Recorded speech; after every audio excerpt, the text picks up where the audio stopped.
Anyway, what I've got here in front of me is a little condensed version of a 9-chapter book. It's got a bit of poetry. Oh no, it's gone down. I'm going to be within the 5 minutes. But it's a life and time actually of my father, and it relates to an area in Cape Town called District 6. Who knows Cape Town? So on the slopes of Cape Town, man. Alright, let me start off with a poem, and then you'll get the gist of the story. Gone, buried, covered by the dust of defeat, or so the conqueror thought. But there is nothing that can be hidden from the mind, nothing that memory cannot reach or touch or call back. And that is a little poem by Don Matera, 1987, who is a South African poet, an activist, who campaigned, and I only found out about him this week. I'd love to have him here in the UK. Thus spoken right, the wheels is come full circle. I am here. Quote from King Lear, Act 5, Scene 3. What happened here? The poet was referring to District 6, Cape Town, once known as the soul of the Cape, established by the British government in 1867 as a town and as a community of freed slaves, merchants, artisans, labourers and immigrants. Those of you who know Cape Town, District 6 lies at the foot of Devil's Peak, Table Mountain, near the harbour and the city bowl. It was the gateway to Cape Town. District 6 was a cosmopolitan area. You'll notice was. Its inhabitants came from all over the world and different corners of South Africa, and together created a rich mixture of different cultures. Most of the people who worked in District 6 were working class. They wanted to live close to the city, the harbour, the railroad and the factories where they worked. It was also a place which made a great contribution to the history and culture of Cape Town and indeed to South Africa. Oh, my fingers here. Kanala. There's a well-known word, Kanala, which means helping one another. And Kanala land is a place where you cared for your neighbour. That place was District 6, Cape Town. There was freedom from bigotry and love of life was evident. The inhabitants of District 6 were a close and united community of Jews, Muslims and Christians living in harmony. And there was no racial or religious friction ever present in nearly a century, 99 years. But what happened to District 6? In 1950, the apartheid government of South Africa passed the Group Areas Act, making it illegal for people of different races to live together. This was justification for the complete destruction of District 6. In 1966, District 6 was declared a white area under the Group Areas Act of 1950, and by 1982, the life of the community ceased to exist.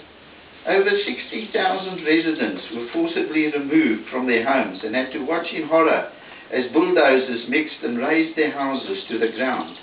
Except for places of worship, no building was spared. District 6 became the most powerful symbol of what apartheid did to families and communities in South Africa. The 7 Steps of Hanover was the heart and soul of District 6.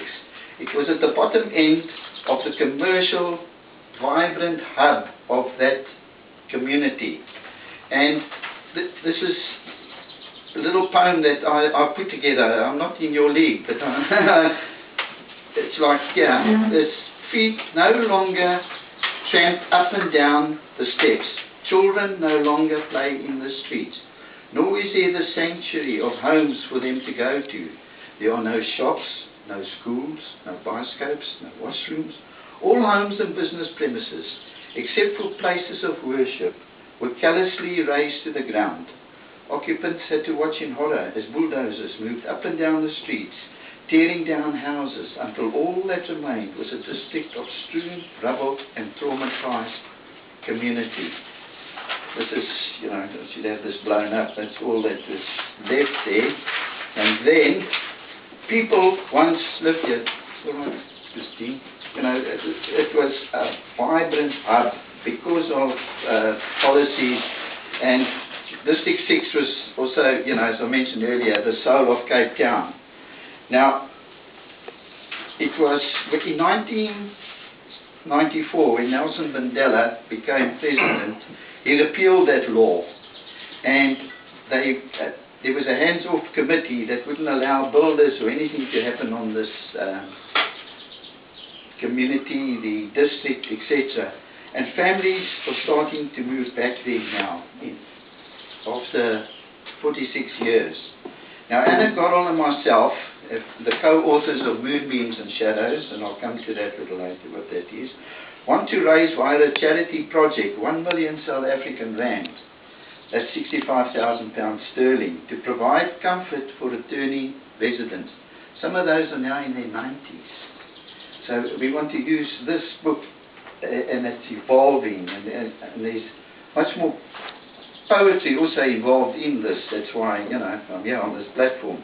But it's to get a message across that what we are doing, it became a shining symbol of racial and religious tolerance, and was for 99 years an example to the world that persons of diverse cultures can live in perfect harmony.